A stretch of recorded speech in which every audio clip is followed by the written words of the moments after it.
Good morning, everybody, and welcome back to Connection Point Conversations on Wisdom Wednesday. Today is going to be a really interesting one about leading from the heart. And that's a really big topic. What does it mean and all of that? So, of course, Thomas is going to join us because he always leads from his heart. I actually, we use that expression, you wear your heart on your sleeve, which I definitely do. But what does it mean? Hi, Vicky. But what does it mean to really live that, embody that part in all areas of your life? And of course, that's kind of the interesting part. When we say lead with the heart, I think even if you were to Google it, what comes up? Hi, Thomas. Good morning. So Thomas is going to join us, hopefully.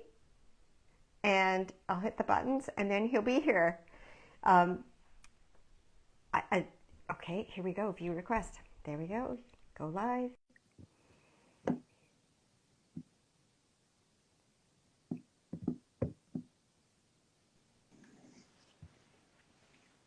Good morning. It is a really good morning.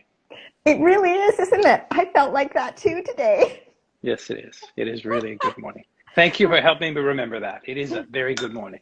Oh, well, there you go. And I really love your shirt. That's very nice. I just love your variety of shirts. I can hardly wait to see each week what it is you're going to wear. Thank you, Mia. You're Mr. Fashion Man. You're very kind. No, it was really interesting. I was just going to tell everybody that after last week, I really, really, really enjoyed last week's talk on intuition. I thought that was fab. So if you guys haven't seen it, please go look at it. I really felt that it was very heart-centered and really a good talk. Today, we kind of went back and forth. We weren't really sure what we felt like talking about. Thomas goes, let's talk about leading from the heart. And I went, oh, that's a good one. And then I went, well, what does that really mean? So, and of course, as I was just going to say to everybody, if you Google it, it comes up all about business.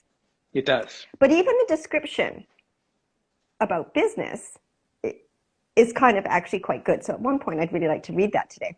But I think when you mentioned it, I think you're talking about how we embody living from a heart-centered place. And, I always wear my heart on my sleeve. However, that isn't exactly what we're talking about. We're really talking about how to lead from your heart rather than your head. I think. There was a really good quote that I really love. And of course, in the middle of the night, I was trying to remember it. It was, to enjoy any sort of success, not only do you have to use your brain, but you absolutely have to use your heart. Good quote to remember. I love that one. That was my oldest son's quote. But he wrote it on his website, and I really loved it. It was something like that. I don't think I got it exactly, but it really is. It really is. And he used the word mind, not brain. So of course it sounded more, but it was a good one. Yeah. Anyway, so please, I want you to sort of lead us off on leading from the heart.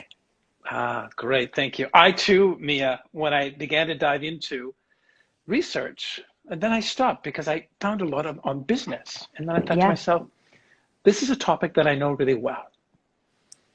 This has been my life's work. And the biggest discouragement from those early on in my life, my family, was not to live from my heart. Mm-hmm. And of course, I remember all of the challenges. I didn't intellectually understand what was going on for me.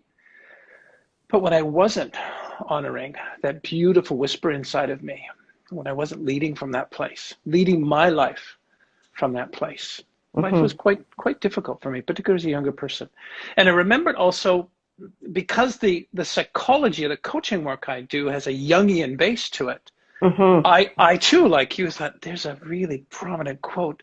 And then, of course, it came to me. It was, your vision will become clear only when you can look into your own heart. Who looks outside dreams, who looks inside awakes. See, I love that. I've read that before because, of course, I do the Jungian. We studied that at school and all that kind of stuff. It's very, very powerful. I really, I like a lot of his philosophies and Oh, approaches. And I do too. So yeah.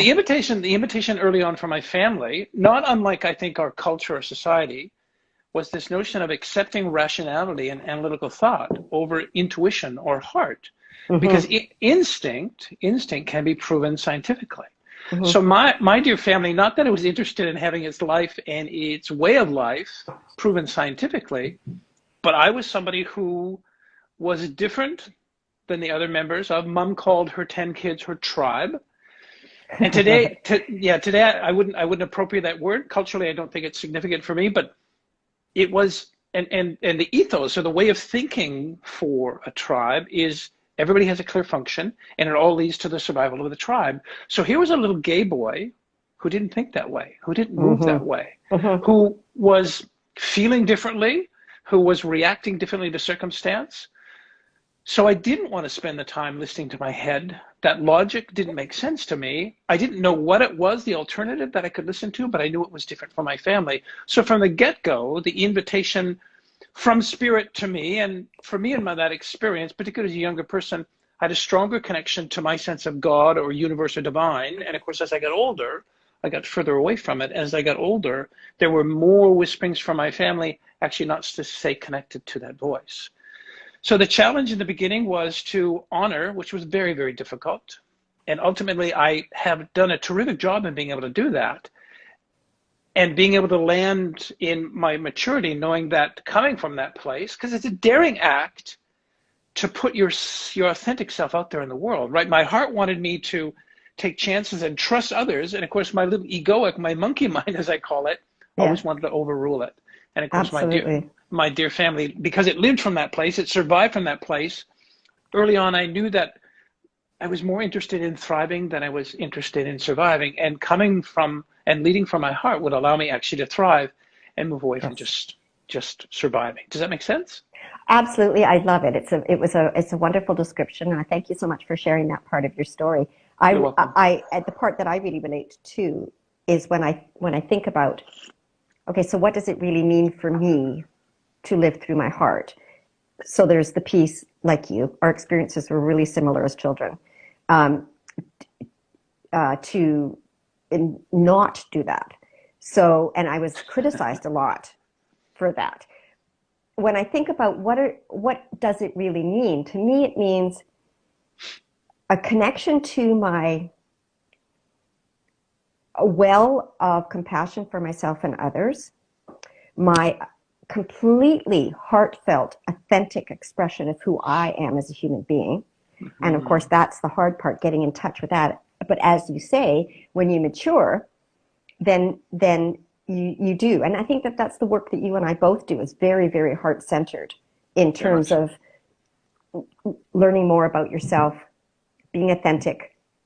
And so leading from the heart is always about um, almost a sense of wonder and compassion and authenticity. There's something about when I'm leading with my heart, there's a sense of wonder about every conversation, everywhere I go, a sense of just enjoying. There's a positivity to it. And I, and I'm I trying to love explain it. I'm trying to explain it, and it's I really love how hard you to lean. explain I love how you lean forward when you do it. There's a positivity to it. Of course there is. Of course there is. And Mia, for those that know you, and I think that for those that don't, and energetically they get. Well, this is my projection, right? So it's me living from a place of positivity. I see myself and you living from positivity. It's one of the most powerful qualities. And I'm going to suggest that at times it's a real challenge because Yeah, of the outside influence not wanting to. Like, come on, mom. There's bad things going on in the world, right? yeah. There's COVID, and your challenge with, wow, yeah, you can acknowledge that. And yet there's this other energy in you that continues to invite you to come from that place of positivity. Yes, and it is interesting because when I see people everywhere in the Hmm. world Yes. on the news not coming from that grounded, heart-centered place, it has a real negative vibe to it. And so, and also, a lack of trust, I think, in process. So, I'm describing the opposite of what it means. It's harder to express what it is, but for me, that's what comes up a lot is people like that they're coming from fear, not from love, not from heart, and so the fear drives that negativity and the sort of the lack of trust, I think, in true. a benevolent universe for themselves. I mean, I work with so many clients who, when we boil it down, they don't trust themselves. And so it's hard to live through heart. It's taken us a long time to learn that. And it is a process. It can be expedited with support and help from, people in your world, whether it's family, friends, coaches, counselors, therapists, whatever, psychologists, reading, learning to make that happen for yourself faster. Because I have to tell you, I can only imagine, because we've shared lots of this, but when you can do that, when you've learned to do that, it's more relaxing. It's stress-free. You have a different ability to cope with life. Mm-hmm. And of course, it kind of goes back to being responsible. It's like you can respond in a different way, and that brings you more of what you want if you lead from the heart. Does that make sense? It does, Mia. I'll add to that too, and I think it's important for us to have folks understand that your ego, my ego, right? Your ego will fight you, right? Because the ego will invite you to make up a story that you'll be hated, you're going to hurt folks, Mm-hmm. they're going to abandon you. Mm-hmm. But when you begin the path of living from your heart and not from your head, and it doesn't mean there aren't times that you're going to make the connection, that 18-inch journey between head and heart, so that a choice or decision you're going to make in life feels fuller and richer. But for the most part, like you said, when we live from our heart, life actually feels different, right? There's peace and ease as we move forward. There's a deep, I close my eyes to get in touch with it. There's a deep inner knowing that all is well, right? We're relaxed. We respond from a place of love. We live in balance, and we live, in order to transform our lives, we live from our hearts. But the ego will kick and scream, right? Because it's about keeping us afraid. And of course, it can only grab an experience from our past and bring it back into our present, right? It can't grab even present moment, right? It can't grab from Thomas or Mia, who are being their present selves and living from their heart. It actually can't grab from that experience. It can only ever grab from your past. So it's about a repeat cycle for you. And oftentimes my coaching clients will say to me, Thomas, I'm showing up and I'm wanting to do this work, and here's the dynamic for me. And this is 100% of the time, Mia. They'll say, I keep doing this thing and I don't know what it is, but it keeps giving me the same result that I don't want. Right, because you get stuck in the loop. You do, you get stuck in the loop. And I say to them, is that a loop of, and of course we haven't had a conversation about doing this work, right, from the divine place or listening to their intuition or their heart. And I simply say to them, would that be an experience you have that kind of comes from your head, or does it come from another part of you? And they'll always say, wow, yeah, that comes from my head. Yes, and of course, exactly. then we get to move into the distinction between the two and being able to listen to the two. So it's really important to understand that, yes, your ego is going to kick up some dust for you, right? Because, of course, we've been trained. Be prepared. We've been trained as a child, right, to listen to our minds and not our hearts. So the conditioning for us, right, by the adults in our lives, they ask us to behave in a certain way so that our voice is empowered mostly by them and what's gone on for them egotistically, and not our hearts. And of course, they make it clear that that's the way you're going to receive love from me if you listen to my head and you begin to listen to yours, which just is so sad that I bought into that notion of, if I didn't listen to this beautiful divinity in myself, the ego story I made up for myself was these gorgeous people, right? Mom and dad, James and Dorothy, they wouldn't love me. And of course, it was not true. It was never true, right? It was never true. Like, oh, I know. Ego. I know. I feel, my experience was very similar to that. And I'm sure there's a lot of folks out there that have similar experiences. I work with a lot of couples, as you know. And it's really, I work with couples, but we also do some individual sessions. And it's interesting when I work with couples, it's like Einstein's quote of every conflict, problem, whatever's going on really has to be solved 6 layers below that. And what that means is 1, 2, 3, 4, 5, 6 into the heart. And that's how I interpret that. So that's part of, a lot of the process that I try to do, like you've just described, is sinking into what the heart is really saying about this problem that we've made up here in our heads. So I think that's a pretty good description. It's like an elevator. You've got to go down to the basement, your heart, and really, that's where the information is to share with other people. And interestingly enough, eventually you can do it quite quickly. When you really get to understand yourself, you can do that quite quickly, especially if you're at work or you're encountering, people that you work with, colleagues and things like that, or you're leading a team. As that becomes quicker, Brené Brown, actually, do you remember in her book, Rising Strong? She has a great chapter in there about her connection with a colleague, somebody at work, or she was, working with, about how he actually worked through that process in terms of then coming to his team and his staff, colleagues, from his heart. Yes. And it was a brilliant example of that everything we're talking about here completely applies everywhere, not just, in your love relationships, but with your family, with your friends even.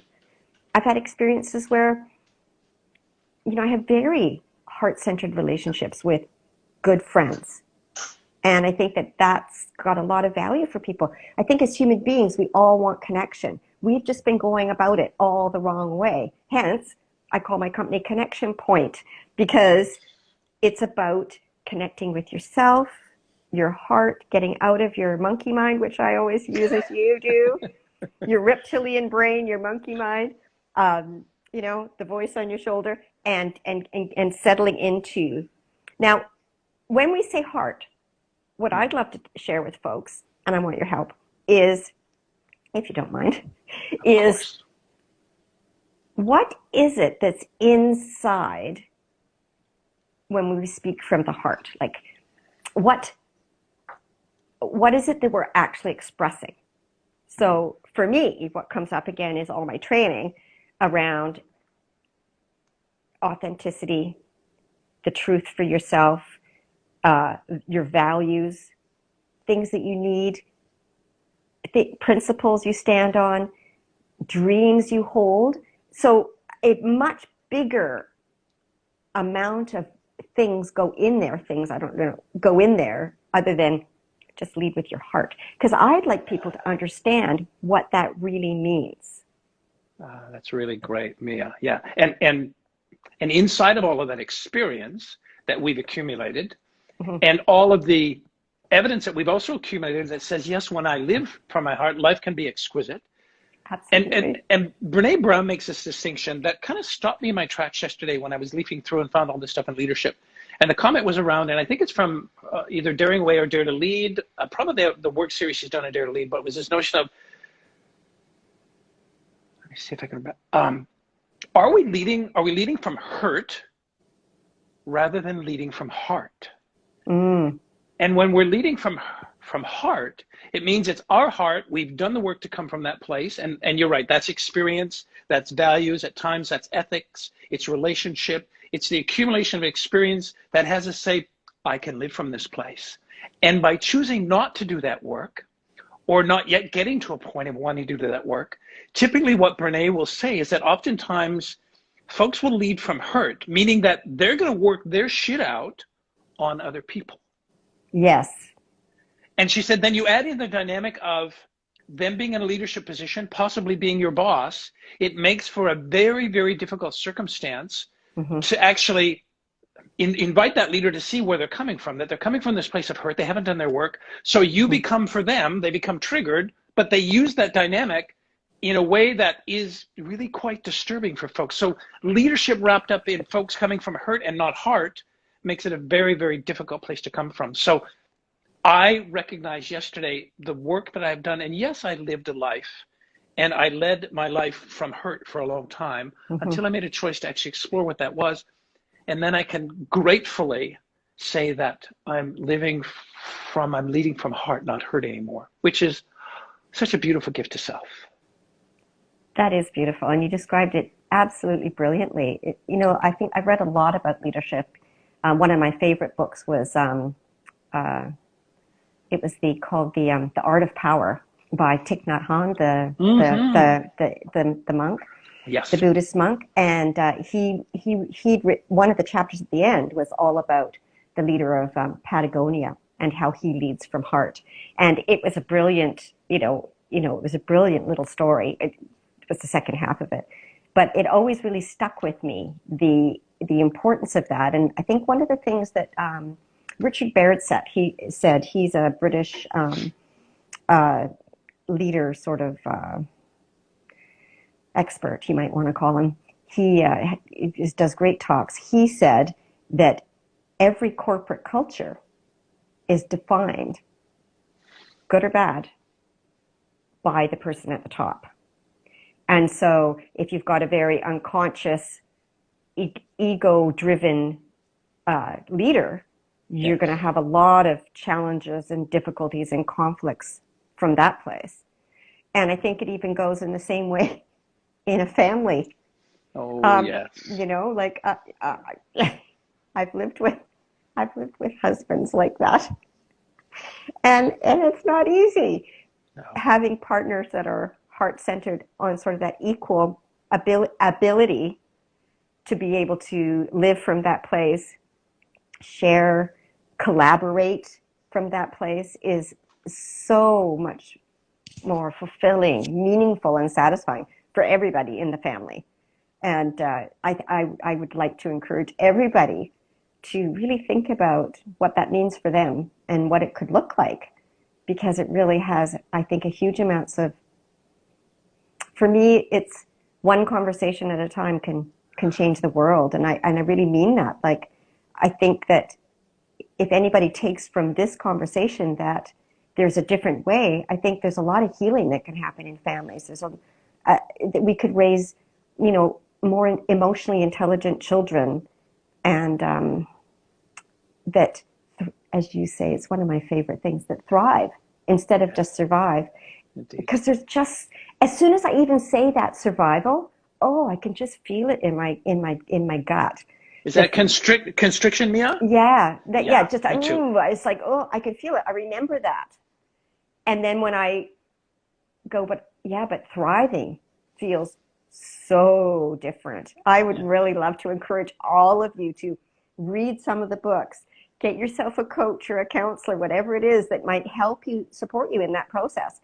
But there's some, great books out there and lots of learning you can do about it. But it is an inner process. And so you have to be, I think there's an acceptance that you have to have for yourself that says, okay, I'm going to learn this. It's new. It's a process.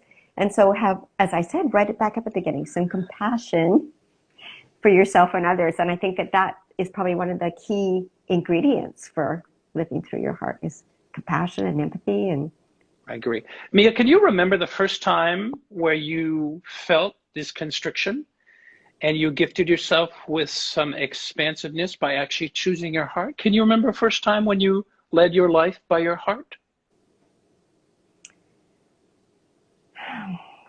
That's a really good question. Us coaches and counselors always ask really good questions. So you'd have to be prepared for that. That is a really good question. Can I remember that? Yes. It was actually a very defining moment in my life. But I was a teenager. Mm-hmm. Mm-hmm. I get it. I completely get it. I always knew it. I always knew there was a conflict that I didn't really understand. I knew I didn't fit. And so the moment that I chose to leave my family. I was 16 years old. And I was going to school. I was working. And I had my own place. And I look at my grandson, who's 16, and I think, what were my parents thinking even letting me do that? But anyway, no. But my first counselor said to me, because of course it was hard to do that, is I chose myself. And that's what she said. You chose thriving over just barely surviving. She said, you were in survival mode and you chose to look after yourself. And so that was a very defining moment when I said, I need to live somewhere different. She's going to make me tear up. I don't want to do that in public. And I'm sitting already teared up. This is really, really beautiful and very emotional for me. Yeah. Apologies. I could do that quite easily. It's a strength, Mia. It's a strength. Please. Yeah, I know. No apologies. I know. Sensitivity is a strength. And I'm reading that book. So that was a very defining moment where I chose myself and my heart to do something that I needed to do for myself so that I didn't break my heart. I was living with a broken heart as a child a lot of the time.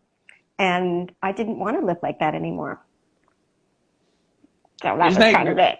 Isn't that great that beautiful younger part of you knew really how it wanted to express, and yet you had that experience of broken heart, and you at 16, Mia, just extraordinary to hear, because it means that I wasn't alone. I'm sure for folks listening today, they're going to go, wow, either they haven't thought about that moment, we encourage them to think about that moment, but what I'm just most enthralled with is it was from that place, and here's my story, Mia, that all of that has aggregated itself for me to be able to connect with you, have a relationship with you, create this with you, because all of this work for you and I has been heart-centered. Each time that we bump into something that I think, oh, that's a little bit more intellectual, and again, we come back to heart. So I love that you didn't know, you couldn't remember, and then all of a sudden, bam, what a great example. Yeah, it just landed. It was like, oh yeah, I remember when I did that. Now, Beautiful. How about you? When did you, what happened to you? How old were you when that happened? Now, don't forget, for most folks out there, if you're ever going to do any coaching or counseling, a lot of who we are obviously started when we were children. A lot of our stories, a lot of our strategies for survival all started when we were young. So if you see Thomas and I referring to that, it's only because that's an essential part of the journey leading to become your whole self, living from your heart. So I didn't mean to interrupt you, but I just thought it was an important point.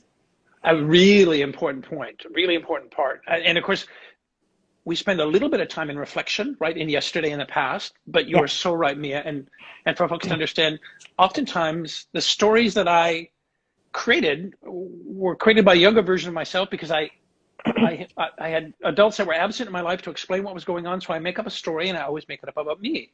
And then if it's disempowering, that disempowerment affects my adult life. Yes, so for sure. My story. Oh, this is actually quite extraordinary. So yeah, quite young, probably 13 or 14. And I began to hear this whisper. So I'm finishing junior high school at St. Peter's in Calgary. I'm a Catholic. I did elementary and junior high. So I have the same kind of cohort of friends and students. But in grade 9, I began to hear this notion of pretty well everybody was going off to Bishop Carroll, or they were going off to St. Francis, both Catholic high schools. And I began to hear this whisper that maybe that's not the right place for you. And of course, that's not, it was just this discomfort with this idea of going to St. Francis. Every Dolan before me had gone to St. Francis. And as I sat really quiet, what came to me was this notion of every Dolan did go to St. Francis, but they didn't do that well. Many of them did not graduate. So what I heard was, maybe this isn't the best place for your future, Thomas. And Mia, to the point where that voice incessantly got louder and louder. So grade 9 finishes, 2 months of summer holiday in Vancouver or in Calgary. It's a early September morning. I'm standing kind of soccer fields width between who it was I was at that time and looking at St. Francis in the high school. And in that moment, Mia, the whisper was, and it was really gentle, but it was so clear, no. And Mia, what I chose to do in a really uncomfortable way was to listen to that no. I didn't go to that high school. Mom kicked and screamed because the little Catholic boy wasn't going to go to a Catholic high school. He was going to go to a Protestant high school. Even the media, right? I was destined in a football family to become the quarterback of St. Francis Brown. Even the media went kind of wacko that this little guy, this young boy wasn't going to go. So there was shaming involved.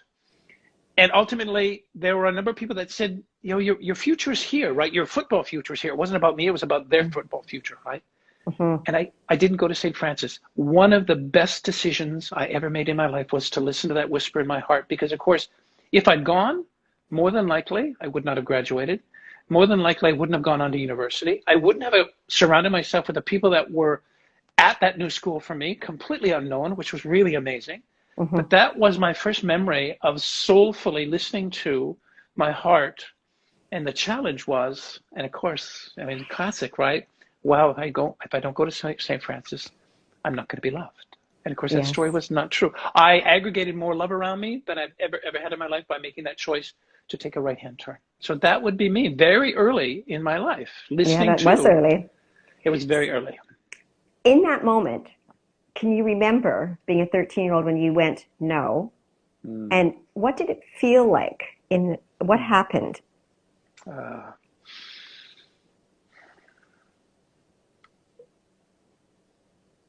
In that quiet place that I listened to the no and said yes to the no, I learned, I felt peace.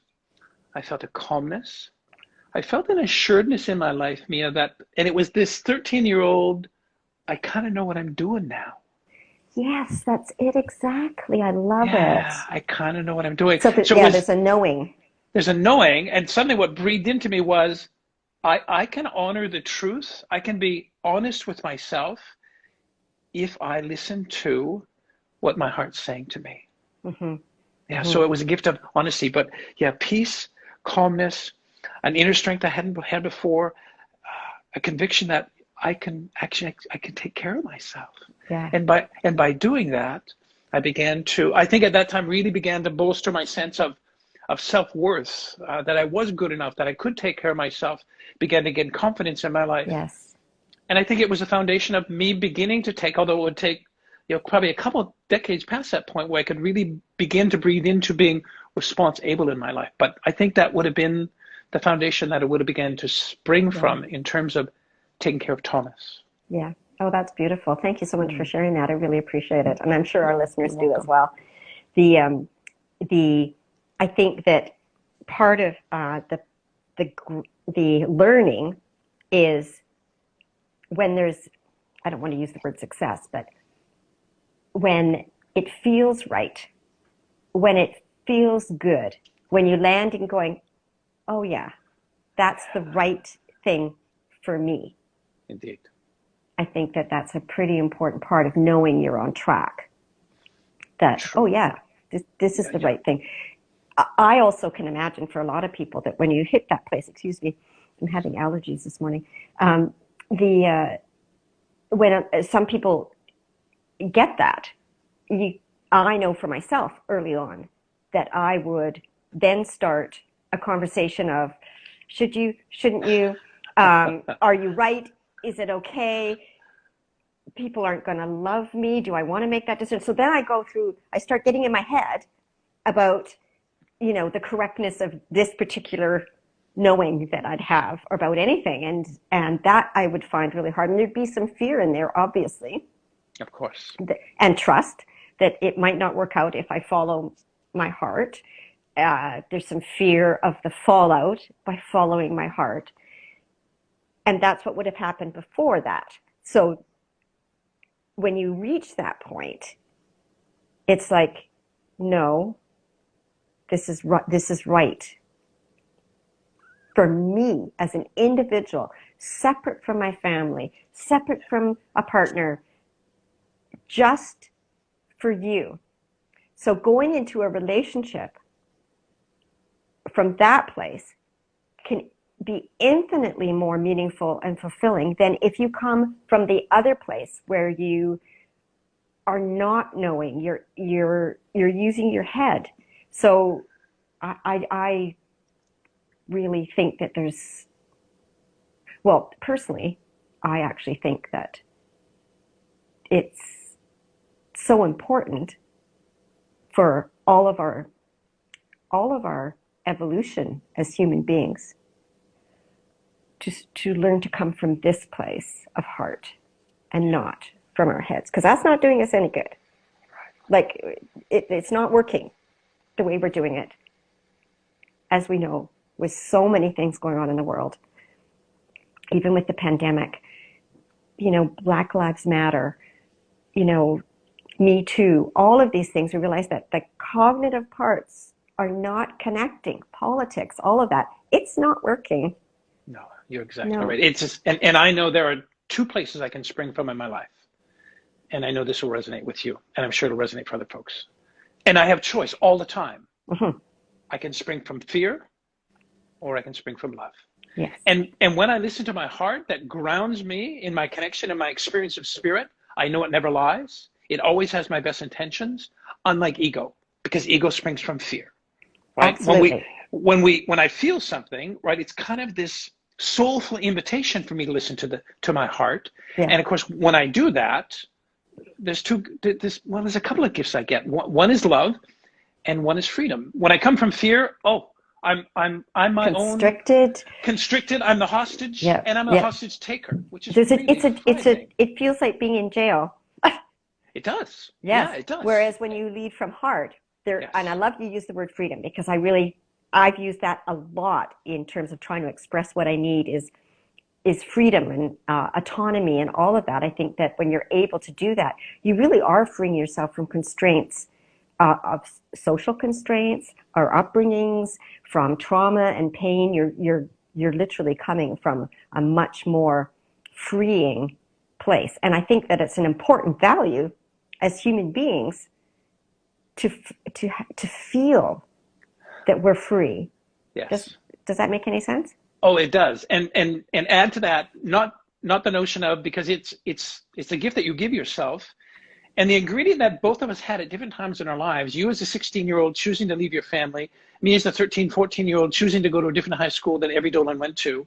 The ingredient we added to be able to listen to our hearts and be grounded in spirit, or a sense of it for us at that particular time, was courage, right? It takes courage to listen to your heart, right? Because sure, our hearts might get hurt, but it's better to live fully than just to survive from moment to moment, because that's essentially what the purpose of the ego is. It's about fight or flight. Mm-hmm. It's about fleeing. And of course, today it's not the saber-tooth tiger. It's this stressful thought that, wow, is he going to love me? Are they going to welcome me back? I mean, that's our saber-tooth tiger. Are people going to like me? Are people going to like me? Am I going to get fired? Yeah, that's exactly right. Yes. Exactly. There's all that stuff going on. Well, you heard me say it a little while back on one of our other videos, that the word courage is we talked about courage, and that the root word of courage is coeur, which is French for heart. Le coeur. Le coeur. So you can't, courage is part of that whole leading from the heart, for sure. It is. And of course, for me, it's, and I'm constantly reminding myself, following my heart is me remembering to recognize the wisdom that I possess, and then moving forward with faith. Okay, can you say that again? Because this was so brilliant. Thank you. Oh. Yeah, let me grab it again. It's hard to repeat that, but I know. When it goes through, it's this notion of, I remind myself, so I'm constantly remembering that for me to follow my heart is my ability to recognize, right, the wisdom that I possess, the wisdom of my soul, and then that recognition allows me to actually move forward with faith. Yeah, I love that. We have to write that down for people and put it underneath the video. Because that's a perfect description of what it gives you in terms of knowing, trusting, and faith. So true. And it's just really all intertwined in terms of living through heart. And I guess also, I don't know if I think that there's a very deep spiritual aspect to living through your heart. in terms Yes. of that Yes. it is the very our essence of who we are that we're expressing. And And I think that can be hard, it but can. And we're not talking religion here, right? We're not talking religion. no, I'm not talking religion. Spirituality. I'm talking about that piece inside me that is intangible, Yeah. but is the essence of who I am as a human being. Yes. And yeah, and I think that's the same thing for everybody. I think that it's all there in all of us, but it's sort of living through your heart is not necessarily an easy thing to do, That's but it, actually real. That's a great point, Mia. Yeah, it was a great point because what I was sitting with this notion of, how we can tune into our voice heart, right, or the heart of the voice. mhm, most of our most of our movement in life, most of our decisions in life are really predicated on habit, right? The breakfast we mhm, have, the route we take into work, all are routines that take minor consideration, if any, on our part. And of course, culture encourages conformity versus the difference that we might possess by living from our hearts. It puts a premium on rational decision making instead of trusting our intuition or our gut. So we mhm, lose at risk. So at least the story our ego makes up is that we lose our individualization or individualism because society feels that if we listen to that heart and note some of the greatest, and I mean thinkers, some of the greatest philosophers, some of the most powerful women and men who have a different point of view than kind of mainstream culture, right? They can be ostracized. They can be just slammed by mainstream because they're following a different leader in their life because they're becoming from love. So the acceptance of that uniqueness for us, mhm, culture wants us to resist it. mhm. And of course, the conditioning is to conform. But when we live from ourselves and we live from source by tuning into our heart voice, freedom, we're back to freedom, Mia. We're back to freedom. See, freedom, very important Freedom, thing. We don't very always think, important thing. don't always actually acknowledge that, but it's I definitely, really value that. It, so one way I've learned to live through my heart Mhm. is to slow down, Yes. to Laura, oh my goodness, my special person just showed up, and I have to say hello because she's part of my heart. Oh, And she's waving. So, hello, it's so nice to see you. Anyway, sorry about that, folks. Had to be done. Um, when living through your heart, for me, and of course, I probably lost my train of thought now, but it means that. See, what I was trying to say, can you remember? Hi, Laura. Um, it just went, okay. as it does. And we're And going to it let will it go. come back because Yes. it was an important thing, but I had a little segue there with a friend. Beautiful, beautiful. And if I can add to it, is this notion of living from our hearts is an invitation to be comfortable with the unknown. Because as we listen and choose or decide from the heart, we actually have to deal with unknown Mhm. because my soul moves me towards something that my mind doesn't understand. So That's true. I've got to trust the process, right? Trusting the process is really key. And then it gets more comfortable with time as we see that the authentic self, right, Yes. always has, my heart always has my best interests, right? When I step into this process of decision making, there will be, and there always is, resistance from my ego. There's uncertainty. My egoic voice always says, Thomas, no, I don't think so. But when I ask myself how I feel about the decision I'm going to make, when I check in with my intuition, that divinity in me, and I engage in self reflection, as you mentioned, Mia, I get quiet, I perhaps meditate, Yes. I know that I'm able to determine that it is my heart that wants me to move forward. It's my ego that wants to control this decision making for me because, of course, remember, it can only spring from fear. My heart is me springing from self love. Yes, I love that. Thank you for expressing that. What came up for me when you were saying that I think was really valuable too was that the piece that supports me to trust Mm. is the thinking that my heart only has my best interests at heart. It's it's telling me what's true and has my best interests at heart, as you say, rather than your Always. head, which Yes. I don't think always has your best interests at heart.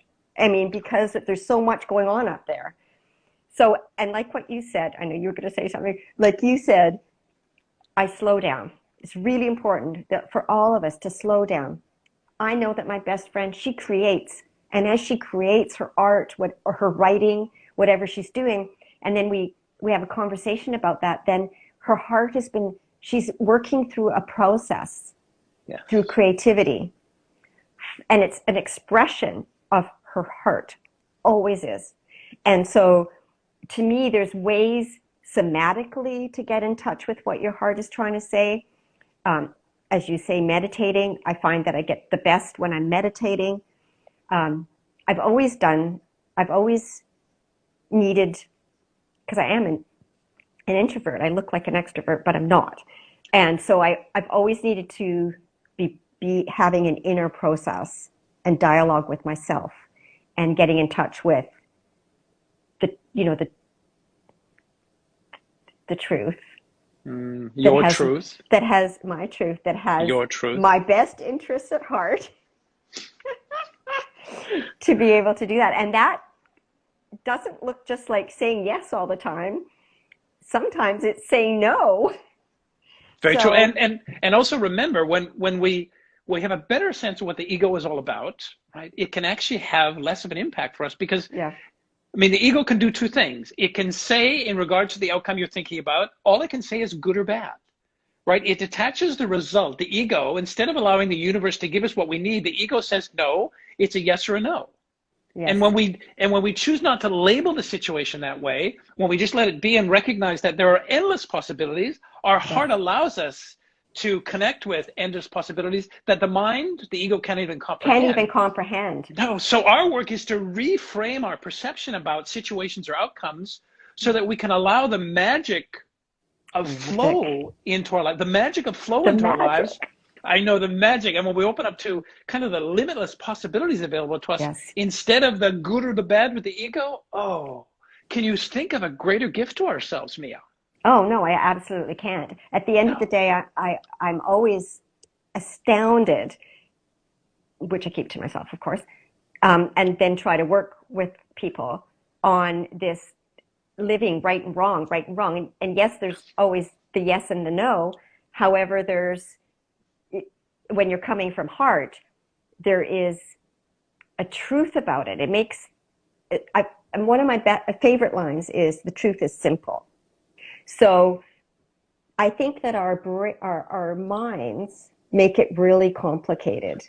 It does. This is But what it if we're in does. touch with our hearts, oh, we see another friend just joined too. If we're in touch with our hearts, it's so much more simple. Yes, Would you agree with that?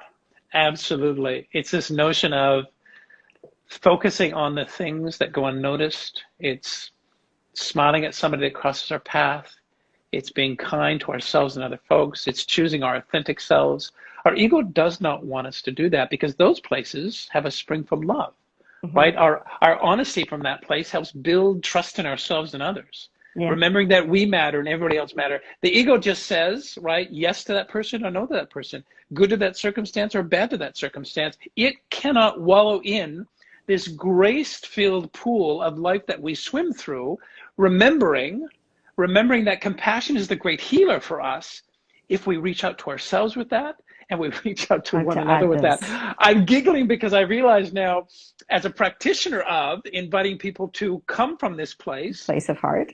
that place of heart, and being able to distinguish when their ego wants to run the show, what's most encouraging for me, Mia, and perhaps it was the most encouraging thing for me as a 13-year-old when I chose a different school, when I chose Viscount Bennett over St. Francis, I then began to gift myself with, when I listened to my heart, and literally when I listened to my heart on that day, my entire life changed. And of course, the trajectory of my entire life changed.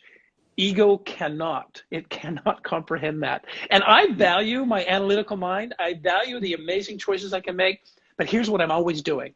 I'm taking the 18-inch journey between my head and my heart. The 6 steps. And it's the 6 steps, thank you, the 6 steps, that elevator ride. But most importantly, there isn't anything that goes on my life and in my life that isn't and hasn't come through my beautiful heart. Best each other as colleagues and friends, and that connection, that heart, that knowing. I've met people through my Airbnb that I've had those incredible connections with, that are very heart-centered as well, and I just really honor. I've worked with people, I've lived with people, and so it's funny. It's not funny. It's absolutely amazing that I think what happens too is when you live like that you attract like-minded people that are like that. And that Yes. makes life so much more meaningful, more special, and valuable to me. It just makes every day better. So it's true. And that grade 5 teacher, right? That grade 5 teacher said to me, not explicitly, Thomas, surround yourself with different people other than your family. And I realized today that I can become. The risk by surrounding myself with energy that is same, the risk of surrounding myself with people who come from their heart, is that I too will begin or continue to come from that place. Princess Diana said this, and of course she was ostracized for it, but she said, only do what your heart tells you. Oh, I love that. And it was a shame that she was ostracized for that, because it's kind of a good thing to lead with. I know. One thing I want to just tell everybody too, because of course, we've got 8 minutes left and I don't want to, go over. We can't go over. I think it's really important. There is a physical component to this to recognize it.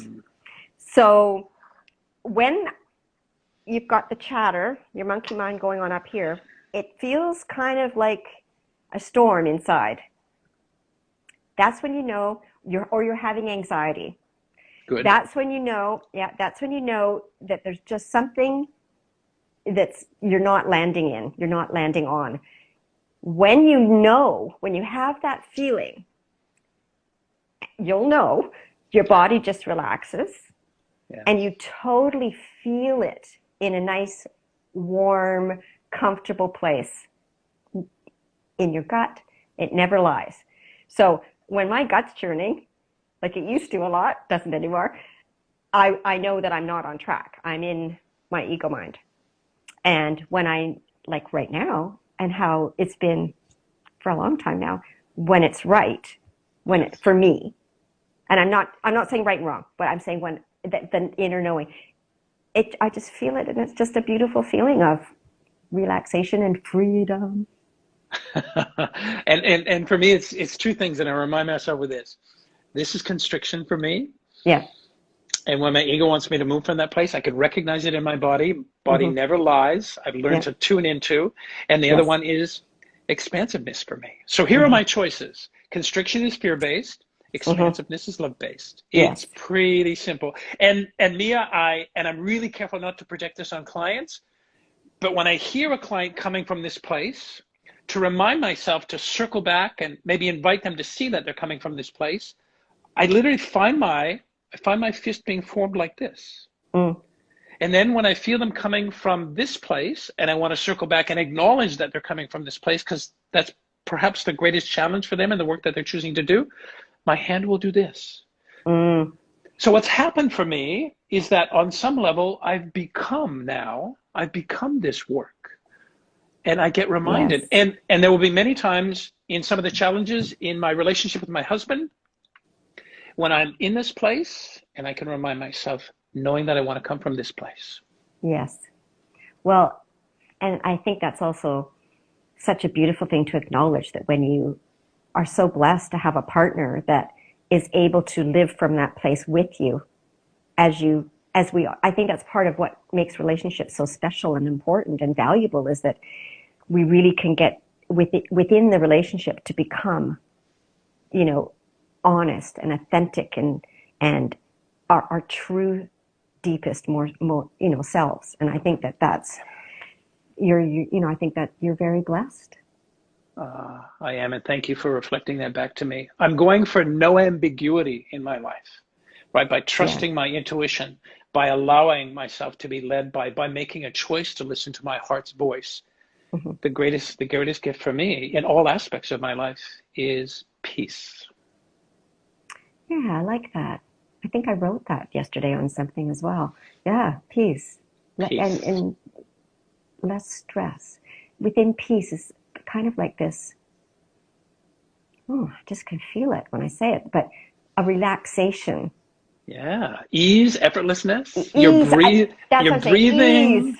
Ease and Ease. effortlessness. That's what I like. And man, Right. but you know what? Let's just be honest, folks. You can get dragged off that perch pretty fast out there in society and work with other people. So I think it does, as you say, take courage, but it also takes a huge groundingness not to be knocked off your perch and being able to stay on track with your authenticity and your Yeah, heart. And indeed. yeah, because I think our culture, as you said right at the beginning, isn't isn't set up that way, and what a shame. So I'm really hoping that there's a movement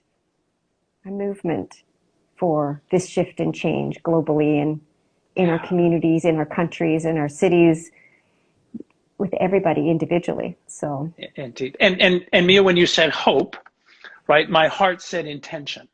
So I'm yes, going to set an intention, right, that the world will begin to move. And it's interesting. I see it. I see it all the time because that's the filter I'm looking through. And I get glimpses of it through folks who from time to time haven't come from that place. And I think to myself, as long as I'm the one that keeps coming from that place, yes, my world will be reflective of that because ultimately we're the ones that have got to put that out there because that will become our outer experience at some point in time, but yes. it's got to be our inner experience Inner first. experience, of course. And so that Yes. I love that you said intention. That's exactly it. It's the butterfly effect that if that we come from that place, then that energy is going to go out and others will learn to the value for themselves in living from that place as well. This has just been such a beautiful talk. I hope everybody's enjoyed it. Yes, thank you so much for being part of my heart and sharing everything that we have, you know, with our viewers and our listeners and With our folks heart family, with our our heart heart family. family. So thank you very much for joining today, everybody. And Yes. Thank you, just everybody. our hearts just want to send you lots of love And they do. and compassion and all of those beautiful things that we value and want to live through our heart. It's our intention. So I'm really glad we talked about this today. And I will say goodbye and love to everybody. And thank you for showing up. I see loads of my friends on here today, and I just want to say, I love you all. Big aloha from Hawaii, and we will see everybody, hear everybody, feel everybody Yes, we next will. week. All Mia, right. thank Take you. care. Thank you. Yeah, all Thank right. you. Okay, bye, Thomas. Bye, everybody.